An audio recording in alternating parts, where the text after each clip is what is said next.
আমাদের জীবনে দেখা সবথেকে রক্তক্ষয়ী ঘটনা হলো জুলাই। জুলাই ঘটেছিল বলেই আজকে আমরা যারা এখানে সংসদে এসেছি, আমাদের এই সংসদে আসতে পারাটা সম্ভব হয়েছে জুলাই হয়েছিল বলেই।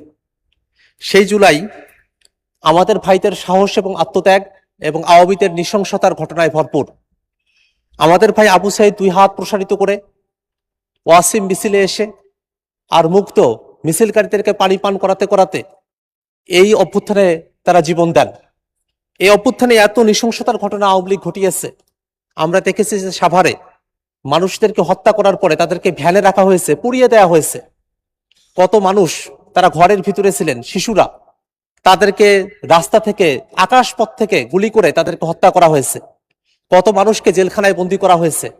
কত মানুষ তারা এখন আর দেখতে পারেন না, কারণ তাদের চোখগুলো অন্ধ হয়ে গেছে, তাদের দেখার দৃষ্টিশক্তি সেটা কেড়ে নেওয়া হয়েছে। কত মানুষ এখনো পর্যন্ত পঙ্গু হয়ে আছে, কত মানুষ হাঁটতে পারে না, কত মানুষ, কত পরিবার তারা তাদের স্বজনদেরকে এখনো পর্যন্ত ফিরে পায় নাই। এত নৃশংসতা, এত বর্বরতা, যার মধ্য দিয়ে আমরা একটা নতুন জুলাই পেয়েছি। সেই জুলাইয়ের মধ্য দিয়ে বাংলাদেশ একটা ফেসিবাদী শাসন থেকে মুক্ত হয়েছে।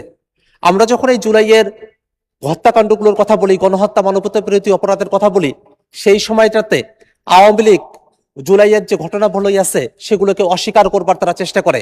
তারা যে গণহত্যা করেছে সেটাকে তারা অস্বীকার করে। কিন্তু মাননীয় স্পিকার তাদের এই অস্বীকারের যে যাত্রা সেটাকে ভঙ্গ করে দেয় জাতিসংঘের রিপোর্ট।